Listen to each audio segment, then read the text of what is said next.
Hey folks, this is Clayton Collins, CEO at HW Media, and your host for the Housing News Podcast. This week's guest on Housing News is Mr. Mike Simonsen, the founder at Altos Research. I asked Mike to join us on Housing News this week to talk about how he uses active listings data, pendings data, and other real estate and economic data sources to better understand the U.S. housing market. In this episode, Mike shares a glimpse into the data that he is seeing this week, this really pivotal week in the first week of May of 2023, as we start to see total active listings climb into the summer.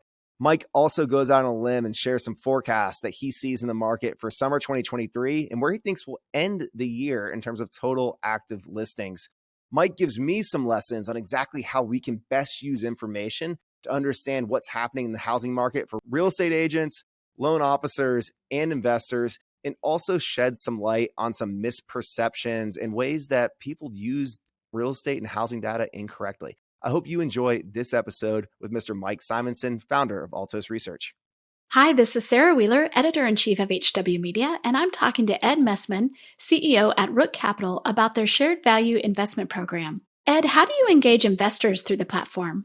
Yeah, ideally, we look for investors who are interested in their local communities. These are banks, individuals, family offices, foundations, employers. They all care about the fabric of their own communities. They all want to see families move back into those communities and raise their kids.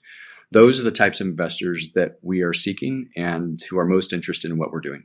Thanks, Ed. And listeners, you can find out more at rook.capital.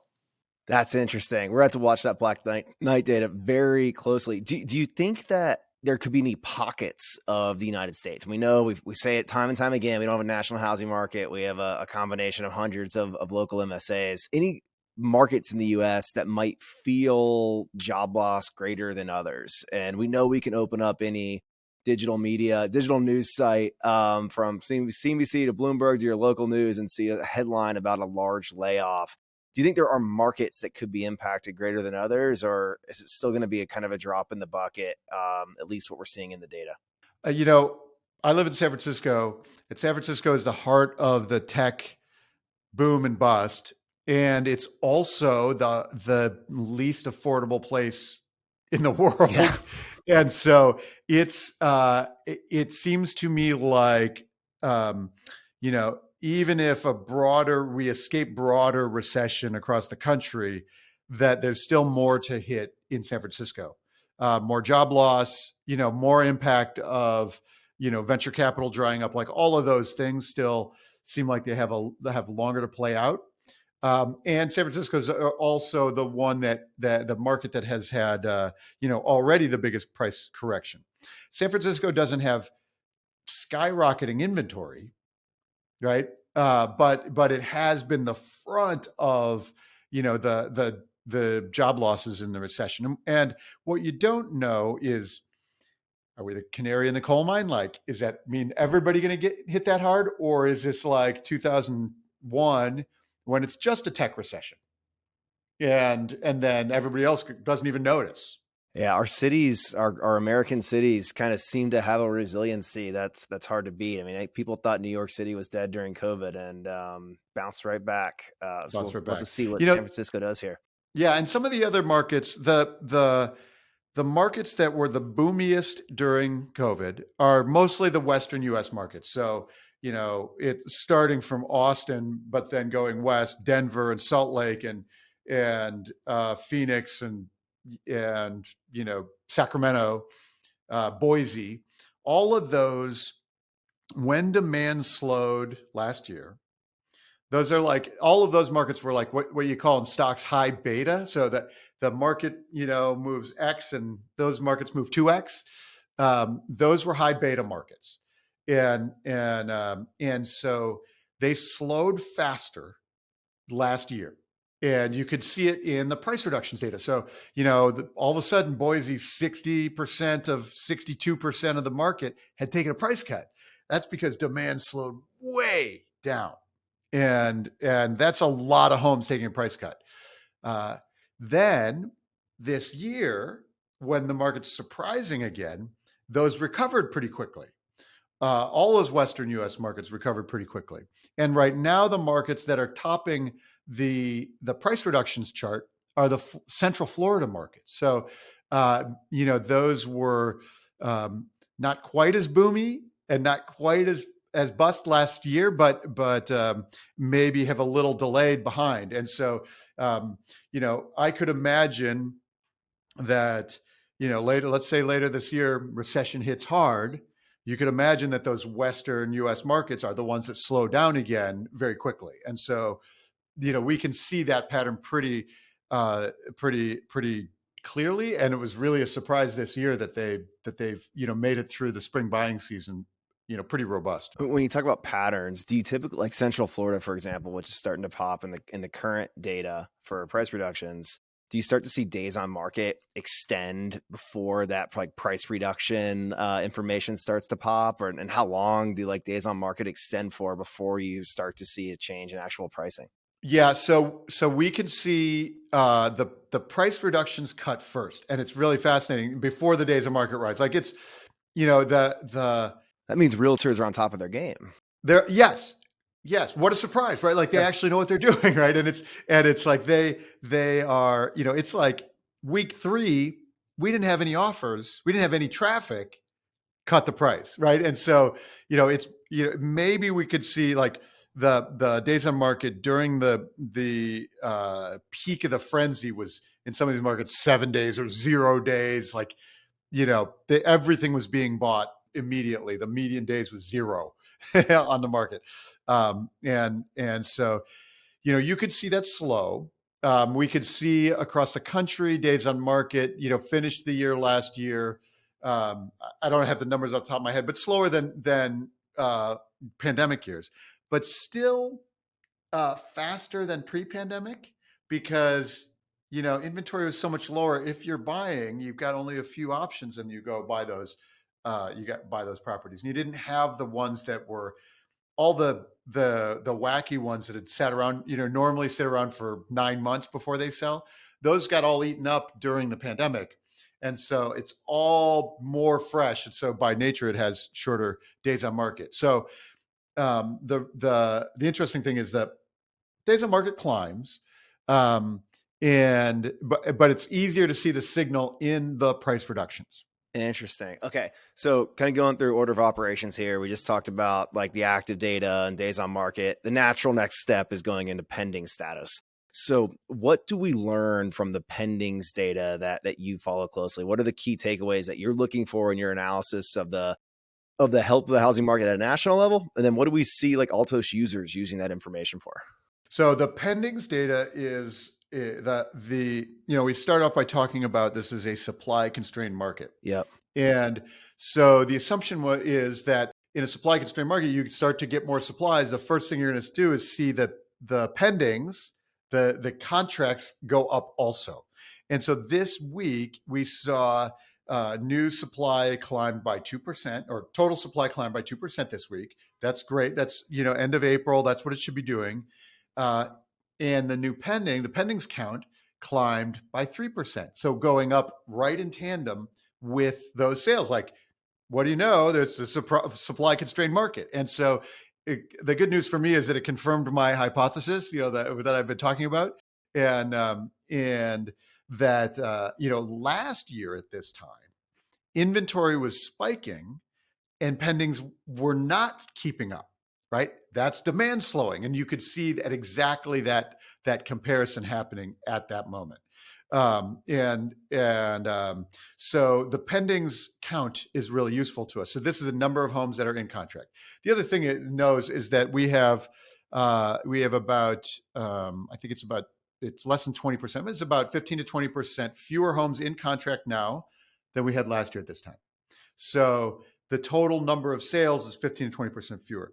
But several weeks ago, it was 30% fewer, 35% fewer. So we're catching up transaction volume wise to where we were. Like the gap from last year is closing. So that's encouraging about sales that are going to happen. The pendings are, these are contracts that are started, offers that are in, but the sale hasn't happened yet. So when you're interested in like home sales, the pendings are the first place to look. Hi, I'm McKenna Clay. Interesting. Mike, one of like the data points that you've shared in the past that's I found like the most like gravitational, I just I grab onto it. I think it's so interesting is when you share the number of new listings that we've had in a week, and then how many of the prior week's listings have already been sucked up and absorbed. And I think that's like fascinating. I think it was a few weeks ago you shared we had 100,000 new listings, but 25% of those after the weekend are already gone. Can you talk a little bit about like that metric and maybe tie it to what you saw in this past week's data? Yeah, so we call that immediate sales, the immediate sales number. And that was a metric we started counting during the pandemic because suddenly we were in this space of like that was like the defining characteristic during the pandemic is like, oh, we're going to list it on Thursday and we're going to take offers on Saturday and we're in contract on Sunday and we're not even going to do an open house. Like, Yeah. It's just immediate sales and it's bidding wars. So we started tracking that at the time. And so at the peak of the frenzy, it was like a third of homes were going into contract essentially immediately. And then, half of them are in contract in under a week kind of thing. Like it was nuts. So right now it's about 25% of those. So 85,000 total single family homes, new listings this week, and about 20,000 are went into contract immediately. And immediately might be hours, it might be a couple of days, but it's essentially these homes are not sitting on the active market. Like they're already done when they're listed, right? They're already ready to take offers. And so we can see that now, and we can see that immediate sales percentage shrank really dramatically week over week, all second half of last year, especially after July 1, just really dramatically. And even at the end of last year, if it was still a really good property in a rare place, like I had a friend who bought a home in, October last year, and he was like, you know what? Nope, nothing goes on sale in this neighborhood, and I wanted this one, and I've had my eye on it, and he bought it right away, and I was like, like those people existed even when the market was nutty cold, and so so that's a really cool indicator of demand, and so right now this is one of the reasons we can see that like there is like the quantity demanded is more than the quantity supplied because there's still a surprising number of immediate sales. And that implies bidding wars, even if they're like, at price bidding, where they're not overbidding, it implies all of those pieces. Yeah, I almost fell into the trap of coming into one of those this weekend. One of the houses on like the best street in my neighborhood listed that never listings on that house, never listings on that street. I think it was a builder open though that hasn't even hit the MLS yet. So that's going to be one of those that gets sucked up as an immediate sale. Unfortunately, I don't think it's going to be me, but they definitely had me lined up at the open house this weekend. So Mike, let's jump forward a little bit. So you've given us a preview into some of the data that you've seen from this week. I want you to go deeper into this week's data, but I want to do it under the context of the typical seasonality that we see in the listings data. And since the very beginning of the year, since like right when you joined HW Media in December, we were talking about this this week we'd be watching for in January to start to see listings bottom out. So tell us about the seasonality that you've seen in the past, and then let's kind of translate that into how that curve is looking different in 2023. Over the years, I've really my favorite week is between the second and third week of January, and you can see that new listings come on, inventory starts to climb, and you can see where those prices land. So the price of the new listings that week start to jump. And, it's fresh inventory after the new year. At the first of the spring inventory starts coming in. And those sellers know that, they know how many buyers there are and they have that. And so they price very well. And so there's a signal, the delta in the price of the new listings that week starts to jump. And so we can kind of view forward for the whole year. You can already get a signal there based on what the wisdom of the crowds, the sellers and listing agents know. So that's my favorite week. And coming off the fourth quarter last year, which was ice cold, I expected inventory to start climbing between the second and third week of January, and pretty dramatically, right? You have sellers. It's obviously less affordable, so there's going to be fewer buyers, and so but if you're going to sell, you might as well get it listed in the first quarter, and so that was what I expected to happen. Start ticking up there so that we could see how much inventory would grow in 2023. And what happened was inventory kept falling. People were buying and sellers were not selling. And so it was really just a couple of weeks ago before inventory finally bottomed out. And it was really 10, 12 weeks, maybe 14 weeks later in the year that we finally got some spring inventory. And so that was, counter-cyclical, certainly counter to expectations. Some years it happens, maybe the bottom of inventory, the absolute low isn't until mid-February. The pandemic threw all those assumptions out. So I was going back into, assuming a much less demand year, I was expecting between the second and third week of January to start seeing some inventory climb. And it didn't until mid-April.